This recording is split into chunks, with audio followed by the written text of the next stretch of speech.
Welcome to GK Diaries. Pwede niyo akong tawaging May. 24 years old. Isa lang akong ordinaryong babae. Yung tipong tahimik lang. Bahay at trabaho lang ang mundo ko. Hindi ako yung pasaway. Hindi rin ako yung naghahanap ng gulo. Sa totoo lang, buong buhay ko, iisa lang ang pinangahawakan ko. Ang pamilya ko. Lalo na si Mama. Si Mama, yung tipo ng nanay na kahit walang-wala kami, uunahin pa rin kaming pakainin bago ang sarili niya. Siya yung dahilan kung bakit nagsumikap akong mag-aral kahit hirap na hirap kami. Kaya nung ako na yung nagkatrabaho, sinabi ko sa sarili ko, ako naman. Ako na ang babawi. Pero hindi pala ganun kadali. Isang madaling araw, pauwi ako galing night shift. Pagdating ko sa bahay, nadatnan ko si Papa nagising pa. Hindi siya ganun. Madalas tulog na siya ng mga oras na yon. Pa, bakit po hindi pa kayo natutulog? Tanong ko. Hindi siya agad sumagot. Nakaupo lang siya. Nakatungo. Doon pala, kinabahan na ako. Asan po si Mama? Doon siya tumingin sa akin. At doon ko nakita yung takot sa mata niya. Nasa ospital. Parang may kumurot sa dibdib ko. Hindi ko na maalala kung paano ako nakarating sa ospital. Basta ang naalala ko na lang, nakatayo ako sa harap ng kwarto ni Mama. Hawak yung pinto. Medyo nangingini. Pagpasok ko, nakita ko siya. May nakakabit na dextrose. May oxygen. At nakapikit siya. Hindi siya gumagalaw. Ma, mahina kong tawa. Walang sagot. Doon ako tuluyang napaupo sa gilid ng kama niya. Hinawakan ko yung kamay niya. Anong nangyari? Halos pabulong kong tanong kay Papa. Sabi ng doktor, may problema daw sa puso. Kailangan daw ng gamutan. At baka maoperahan siya. Hindi ko alam kung alin ang uunahin kong isipin. Yung sakit ni Mama o yung gastos na kasunod nun. Kinabukasan, kinausap kami ng doktor. Diretso siya magsalita. Walang paligoy-ligoy. Kung hindi agad magagamot, ma'am, posibleng lumala ang kondisyon niya. Magkano po kaya ang aabuti? Ako na yun nagtanong. Tinignan niya yung papel bago siya sumagot. Siguro, nasa mahigit 300,000 to. Depende pa sa magiging resulta ng mga test niya. Parang may sumabog sa tenga ko. Hindi ko na halos marinig yung ibang sinabi niya. 300,000. Kahit anong ipon ko, kahit ilang buwan ko pang pagtrabahuan, hindi aabot. Doon nagsimula yung pagod. Hindi lang pisikal, kundi yung pagod na parang unti-unting kinakain yung pag-asa mo. Araw-araw, umiikot ako sa kamag-anak, sa mga kaibigan, sa mga dating kaklase, kahit sino na pwedeng malapitan. Pero ang lagi nilang sagot, May, pasensya na. Wala rin kaming may tutulong ngayon. Pasensya ka na, May. Kung may extra lang sana. May, subukan mo lumapit kay ganito. Paulit-ulit. Hanggang sa napagod na lang akong umasa. Isang hapon, habang nakaupo ako sa hallway ng ospital, hawak yung reseta ni Mama. Napatitig ako sa listahan ng gamot. Isa-isa kong binasa. Isa-isa ko ring inisip kung paano ko mabibili lahat yun. Hindi ko na malaya. Naiiyak na pala ako. Tahimik lang. Walang hikbi. Yung tipong pagod ka na umiyak, pero tumutulo pa rin ang mga luha mo. Doon ko naalala si Ninong Arthur. Kumpare siya ni Papa. Matagal na naming kakilala. Madalas pa nga siyang bumibisita sa bahay dati. Siya yung tipo ng tao na parang laging may solusyon. May negosyo, may pera, may kaya. At higit sa lahat, pinagkakatiwalaan siya ng pamilya namin. Hindi ko agad pinuntahan. Ilang araw ko rin pinag-isipan. Hindi dahil nahihiya ako, kundi dahil hindi ko alam kung bakit may kakaibang pakiramdam ako tuwing naiisip ko siya. Parang may mali, pero hindi ko may paliwanag. Hanggang sa dumating yung araw na wala na talaga akong ibang malapitan. Ubus na yung konting pera na nakuha ko sa iba. Dumadami na rin yung mga kailangang bayaran sa ospital. At si Mama, lalo nang nanghihina. Kaya isang gabi, nagdesisyon ako. Sige na, susubukan ko lang. Yan yung sinabi ko sa sarili ko habang papunta ako sa opisina niya.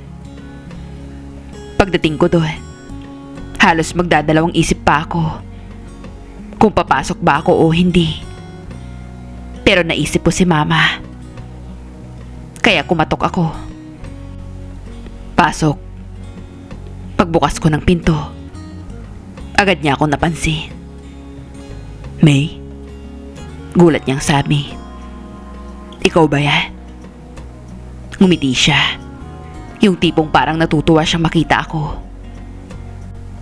Ang tagal na nung huli kitang nakita. Dalaga ka na ngayon. Napakaganda mo. Ngumiti lang ako ng pilit. Ninong, may kailangan lang po sana ako. Pinaupo niya ako. Kinuwento ko sa kanya yung lahat ng nangyari. Tahimik siyang nakikinig habang nagsasalita ako. Hindi niya ako pinutol. Hindi rin siya nagsalita. Tinitigan lang niya ako. At habang tumatagal, hindi ko alam kung bakit mas lalo akong kinakabahan. Pagkatapos kong magsalita, ilang segundo siyang nanahimik. Tapos saka siyang umiti. Malaki-laki pala ang kailangan mo. Tumango lang ako. Pero huwag ka mag-alala. Tutulungan kita. Parang gumaan yung pakiramdam ko. Talaga po? Ninong, maraming salamat po. Sandali lang. Bigla niya itinaas ang kamay niya. At doon, nag-iba yung aura niya. Alam mo, May, daan-daan niyang sabi, matagal na kitang kilala. Tumango ako. Pero, ngayon lang kita nakitang ganito. Ganito po? Oo. Yung mas matured. Hindi ko alam kung bakit. Pero parang may ibig sabihin yung tingin niya sa akin. Hindi ko pa alam noon na yung pagpunta kong yun, hindi lang pala simpleng paghingi ng tulong. Doon pala magsisimula yung desisyong magbabago sa buong pagkatao ko. At yung akala kong taong maaasahan ko, siya pa palang magiging dahilan kung bakit hindi ko na makilala ang sarili ko pagkatapos. Hindi ko agad napansin kung kailan nagbago ang hangin sa loob ng opisina niya. Kanina lang, parang normal lang ang lahat. Parang isang ninong natutulungan ng inaanak niya.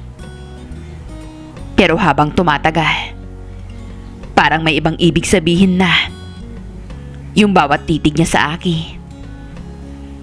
Magkano ulit ang kailangan mo? Tanong niya habang nakasandal sa upuan niya. Mga 300 po. Sagot ko, halos hindi makatingin sa kanya. Tumango siya, parang iniisip. Kaya ko yan. Doon pala, parang gusto ko nang maiyak sa ginhawa. Salamat po, Ninong. Hindi ko po alam kung paano po ako magpapasalamat. Pero, putol niya. Napahinto ako. Dahan-dahan siyang tumayo. Hindi ko alam kung bakit. Pero habang papalapit siya, parang gusto kong umatras. Hindi naman pwedeng wala akong makuhang kapalit. Hindi ba? Sabi niya, halos pabulong. Parang hindi ko agad naintindihan. Ano pong ibig niyong sabihin? Ngumiti siya. Yung ngiti na hindi ko may paliwanag. Pero bigla akong kinabahan. Hindi ka na bata, May. Naiintindihan mo na siguro ang mundo. Parang may bumagsak sa dibdib ko. Ninong, hindi ko po... May, putol niya ulit. Mas seryoso na ang boses. Desperado ka, di ba? Natahimik ako. Dahil totoo, sobrang desperado ko na. Lumapit siya ng tuluyan. Hindi naman siya bastos gumalaw. Pero ramdam ko yung intensyon. Yung paraan ng pagtingin niya. Parang hindi na yung dati kong kakilalang Ninong. Kung gusto mong matulungan ng nanay mo, sabi niya, kailangan mo ring magbigay. Parang nanigas ako sa kinauupuan ko. Hindi ko alam kung ilang segundo akong walang nasabi. Siguro dahil umaasa pa rin ako na mali lang ang pagkakaintindi ko. Na hindi iyon ang ibig niyang sabihin. Pero nung tinitigan ko siya, doon ko napatunayan. Ninong, nanginginig kong sabi. Iba na po yan.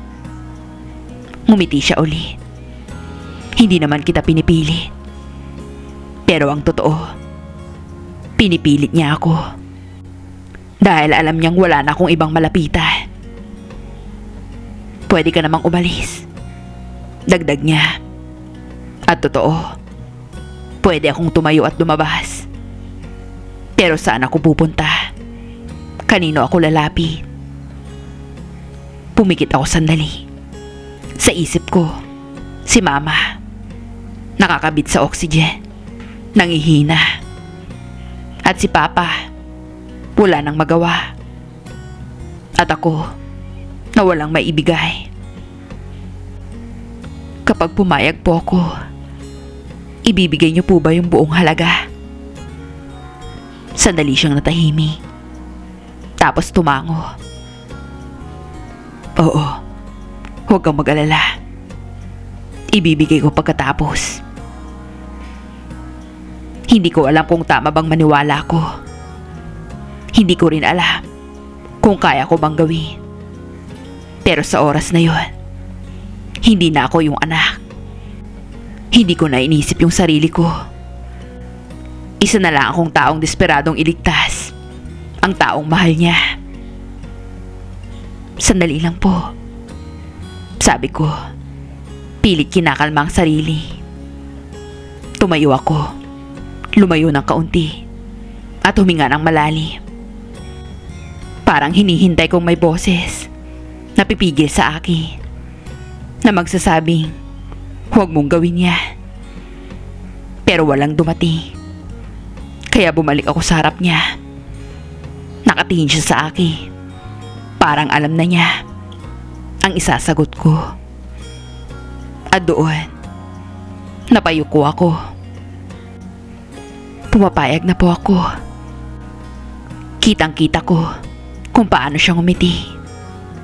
Lumapit siya at hinawakan ng kamay ko. Huwag kang mag-alala, Iha. Sisiguraduhin ko, hindi ka magsisisi. Isipin mo na lang, hindi ito uta. Tulong ko to sa'yo. At tulong mo din sa akin. Sa opisina niya, may maliit pang kwarto. At doon niya ako dinala. Pagpasok namin doon, napatingin ako sa mga mata niya. Gusto ko siyang itula, pero hindi ko na magawa.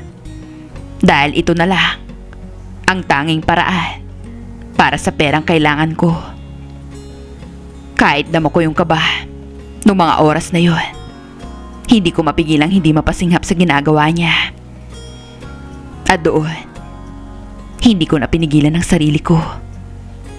Hinayaan ko na siya sa gusto niyang mangyari. Hindi ko na ikukwento kung ano pang nangyari nung gabing iyon. Ang malinaw sa akin, isinuko ko ang sarili ko para sa kagustuhan kong iligtas ang nanay ko. Pagkatapos namin, lumabas ako sa opisina niya na parang may iniwang parte ng sarili ko doon. Parang may nabasa na hindi ko na may babalik pa. Hindi ako umiyak agad. Hindi ako nagsalita. Diretso lang akong umalis. Hawak yung bag ko na parang normal lang ang lahat. Pero sa loob ko, parang may sumisigaw. Kinabukasan, bumalik ako sa kanya. Hindi dahil gusto ko siyang makita, kundi dahil kailangan ko yung pera. Ninong, nandyan na po ba yung perang usapan natin? Mahina kong tanong. Tumingin siya sa akin, ngumiti, at inabot ng sobre. Pagbukas ko, parang may mali.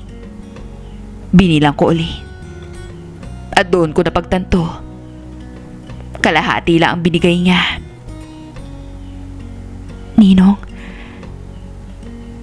Ninong, kulang po ito. Hindi kulang, sagot niya. Kalmado. Unang bayad pa lang yan. Parang gusto kong sumabog sa galit.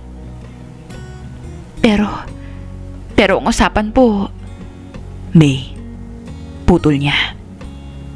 Kung gusto mong makompleto, alam mo na ang gagawin.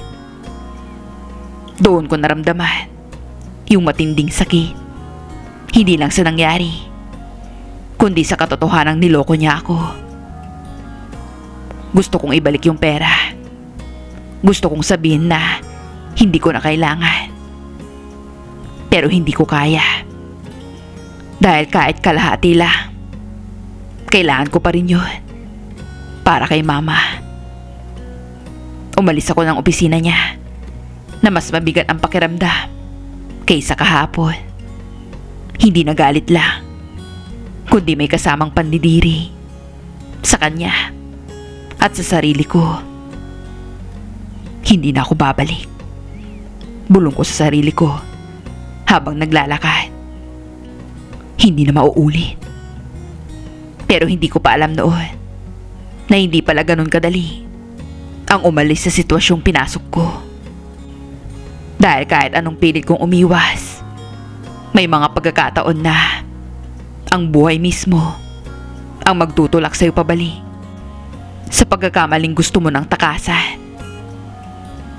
Pagkatapos ng araw na yon, pinilit kong ibalik sa normal ang buhay ko. Parang walang nangyari. Parang hindi ko isinuko ang sarili ko kapalit ng perang hawak ko. Ginamit ko agad yung pera para kay mama. Laboratory test, gamot, bayad sa ospital. Halos hindi ko na inisip kung saan nanggaling yung pera. Ang importante, gumaan kahit papaano ang kalagayan niya. At sa tuwing nakikita kong bagyang bumubuti ang lagay niya, pinipilit kong paniwalaan na may halaga yung ginawa ko. Na kahit papaano, may silbi yung sakit na dinanas ko. Pero hindi pala ganun kadali. Dahil sa bawat gabing mag-isa ako, bumabalik lahat. Yung eksena, yung pakiramdam, yung sarili kong hindi ko na makilala. Minsan, napapatingin ako sa salamin at tinatanong ko yung sarili ko, hanggang saan ka palulubog, May? Samantalang si Ninong, hindi siya tumigil. Halos araw-araw siyang nagtitext. Kamusta ng nanay mo? Kailan ka babalik? Hindi mo na ba kailangan ng pera? Hindi ko siya nire-replyan. Binabasa ko lang, tapos dinidili. Parang gusto kong burahin lahat ng koneksyon ko sa kanya. Pinilit kong maghanap ulit ng ibang paraan. Lumapit ako sa mas malalayong kamag-anak. Nagbenta ng ilang gamit sa bahay. Nangutang kahit saan pwede. Pero kulang pa rin. Laging kulang. At habang tumatagal, lalo namang lumalaki ang gastos. Isang gabi, tinawag ako ng doktor. May, kailangan na nating magdesisyon. Hindi na pwedeng ipagpaliban ang operasyon ng nanay mo. Nanlamig ang katawan ko. Magkano pa po ba ang kailangan? Sinabi niya yung halaga. Mas malaki pa sa inaasahan ko. Paglabas ko ng opisina ng doktor, parang hindi ko na maramdaman yung mga paa ko. Diretso lang akong naglakad hanggang sa mapaupo ako sa isang sulok ng ospital. Doon ko ulit naramdaman yung pamilyar na pakiramdam. Yung pakiramdam ng pagiging walang magawa. Tinignan ko yung cellphone ko. May mga unread messages. At alam ko kung kanino galing. Hindi ko na kailangang buksan para malaman. Ilang minuto akong nakatitig sa screen. Parang may dalawang boses sa isip ko. Huwag kang babalik, May. Kaya mo to. Kung hindi ka babalik, mamamatay si Mama. Napapikit ako. At doon na naman ako bumigay. Wala na ako ibang maisip pa na pwedeng lapitan. Lahat na ng taong pwede kong lapitan, ginawa ko na. At si Ninong na lang ang tanging makakatulong sa oras na yon. Kaya sa pangalawang pagkakataon, nagpadala ako sa sitwasyon na meron ako. Ayokong magsisi na mawawala si Mama dahil hindi ako gumawa ng paraan. Kaya kahit anong paraan pa yan, gagawin ko para sa kanya. Kinabukasan, muli akong bumalik sa opisina niya. Hindi na ako kumatok ng matagal. Parang alam na niya na darating ako. Pagpasok ko, parang hindi siya nagulat. Alam kong babalik ka. Sabi niya, may ngiting hindi ko kayang sikmurain. Hindi na ako nagsalita. Hindi ko na rin kaya makipag-usap pa. Kailangan ko po ng pera para sa operasyon ni Mama. Diretsong sabi ko. Tumango siya. Alam ko. Hindi ko na hinintay na siya pa ang magsabi.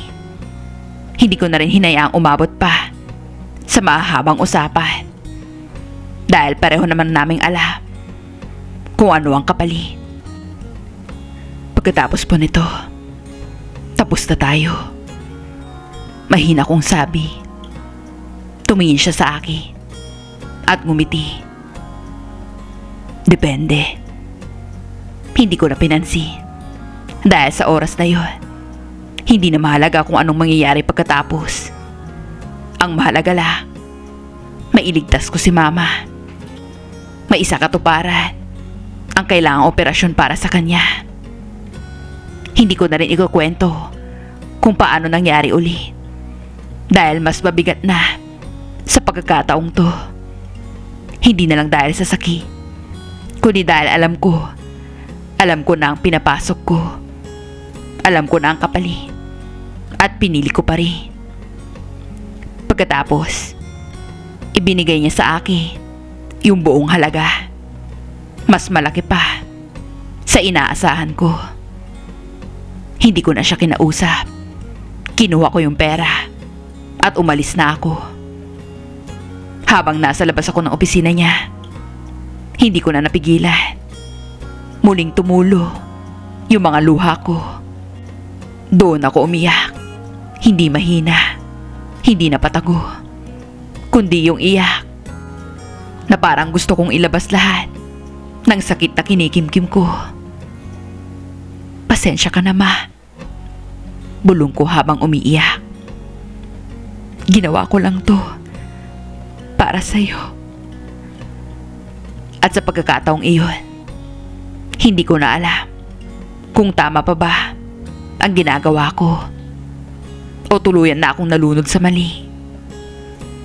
Pero huli na ang lahat dahil sa perang hawak ko na isagawa ang operasyon at nailigtas si Mama.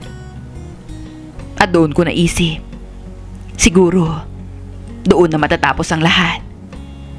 Siguro pwede ko nang kalimutan, ibaon at magpanggap na walang nangyari.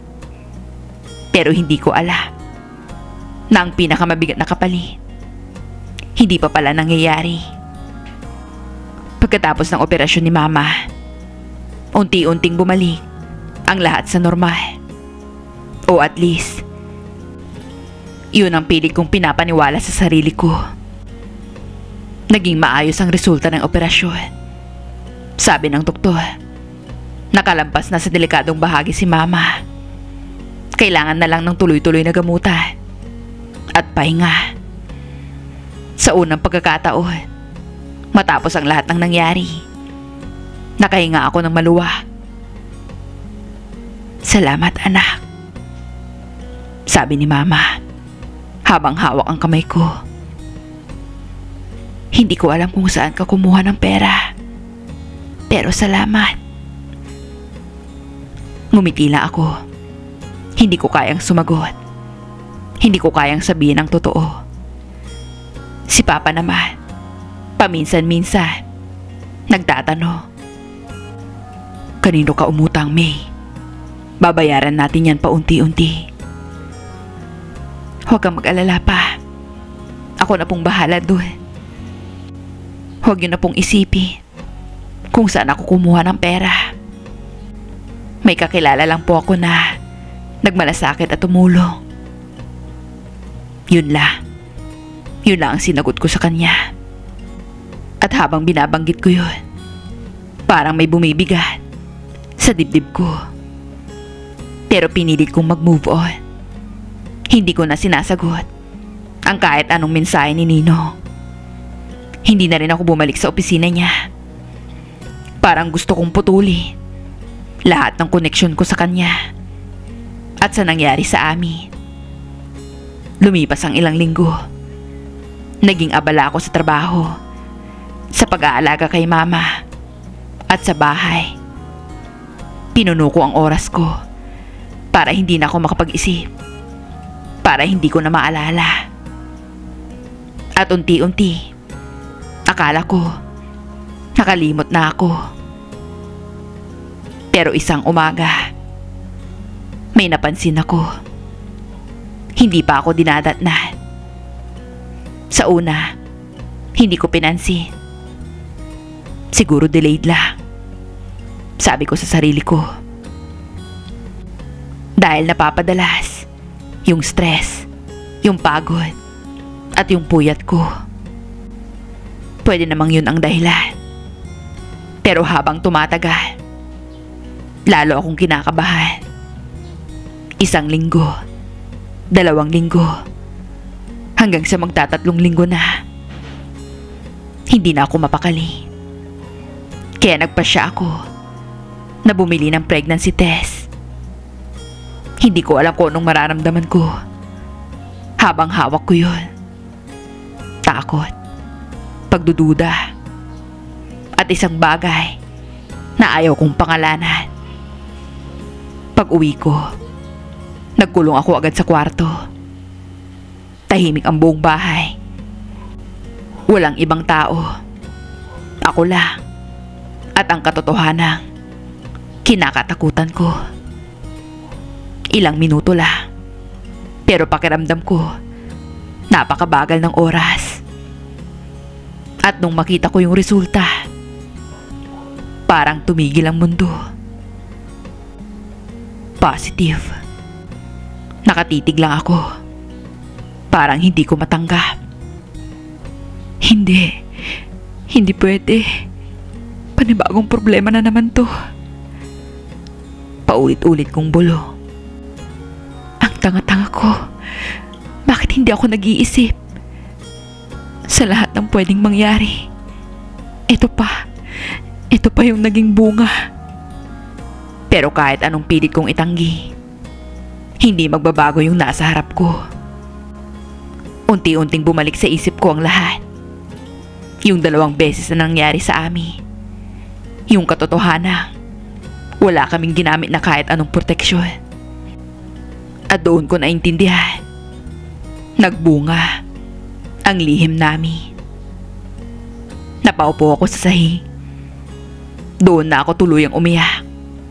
Hindi yung simpleng iyak la, kundi yung iyak na parang may bumagsak na mundo sa'yo.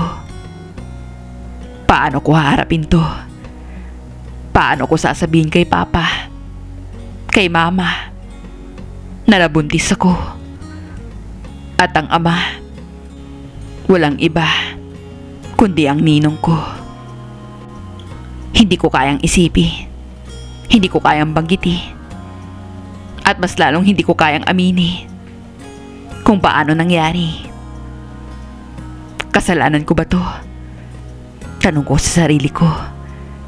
Dahil pumayag ako o dahil wala na akong choice? Hindi ko alam ang sagot. Hanggang ngayon, hindi ko pa rin alam. Ilang araw akong tulala. Pumapasok sa trabaho, pero luta. Pag nasa bahay, tahimik lang. At isang gabi, muli akong nakatanggap ng mensahe galing kay Nino. Matagal ka nang hindi nagpaparamdam. Kamusta ka na ba? Hindi mo na ba ako naaalala? Napatitig ako sa screen. Parang bumalik lahat ng galit ko. Lahat ng sakit. Pero sa pagkakataong yun, hindi ko na siya kayang iwasan. Dahil may dala na akong katotohanan na hindi ko kayang akuin mag-isa. Huminga ako ng malalim. At sa unang pagkakataon, matapos ang lahat, nag-reply ako. Kailangan po nating mag-usap. Hindi ko alam kung anong mangyayari pagkatapos. Hindi ko alam kung tama bang harapin pa siya. Pero isa lang sigurado, hindi ko na kayang itago to habang buhay. Nagkita kami sa isang cafe, hindi sa opisina niya. Ayoko na doon.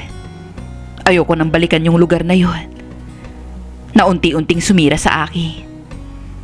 Pagdating ko, andun na siya. Nakaupo lang.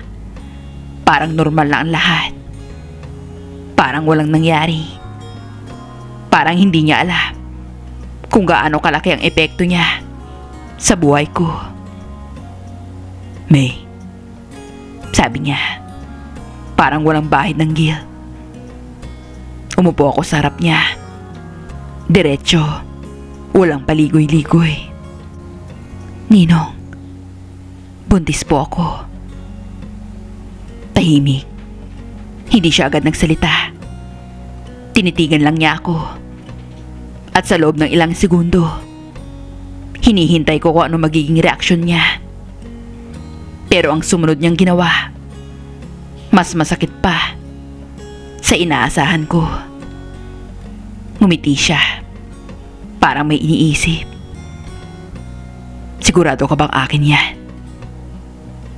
Parang may sumampal sa akin. Hindi ako makapagsalita agad. Hindi dahil wala akong sasabihin, kundi dahil hindi ko akalain kaya niyang sabihin yun.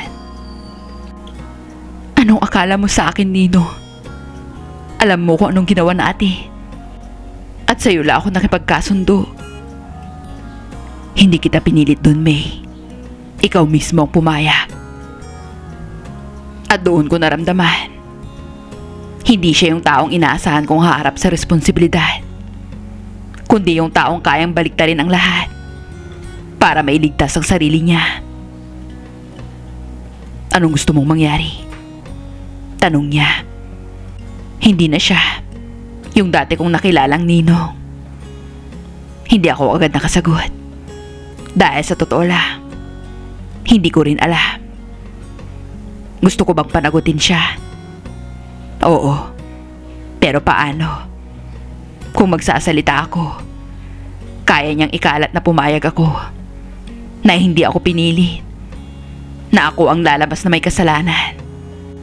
Sa mundong to, hindi laging panig ng totoo ang paniniwalaan. Tulungan mo ako. Hindi ko kayang mag-isa to. Tumawa siya ng bahagya. May, binigyan na kita ng pera noon. 2 beses pa nga. Parang gusto kong sumigaw. Hindi yun tulong. Sagot ko, nanginginig. May kapalit yun, hindi ba? Tumahimik siya sandali. Tapos tumingin sa akin ng seryoso. Kung gusto mong tumahimik ang lahat, mas mabuti siguro na ikaw na lang magdesisyon para sa sarili mo. Alam ko kung anong ibig niyang sabihin. Hindi niya sinabi ng direkta, pero malinaw. Doon ko napagtanto, sa pagkakataong iyon, hindi niya ako tutulungan. Tumayo ako. Hindi ko na kayang makipag-usap pa. Hindi ko na kayang pakinggan pa yung mga salitang lalong dudurog sa akin. Umalis na ako. At sa bawat hakbang ko palabas ng cafe, parang mas lalo kong naramdaman yung bigat ng dinadala ko. Hindi lang yung bata sa sinapupunan ko, kundi yung katotohanan na ako lang ang haharap sa lahat. Pag uwi ko, nadatnan ko si mama na nakaupo sa sala. Ngumiti siya na makita ko. Anak, kumain ka na ba? Tumangola ako. Habang tinitignan ko siya, napaisip ako. Kung hindi dahil sa kanya, hindi ako aabot sa puntong to. Pero kung hindi rin dahil sa pagmamahal ko sa kanya, hindi ko gagawin ang mga nagawa ko. Ngayon, dala ko ang bunga ng desisyong iyon. At hindi ko alam kung anong gagawin ko. Aamin ba ako? Itatago ko ba? Paninindigan ko ba ang batang to? O susuko ako sa bigat ng sitwasyon? Hindi ko alam. Hanggang ngayon, hindi ko pa rin alam. Kaya ako nagkukwento ngayon. Hindi para humingi ng awa, kundi para humingi ng payo.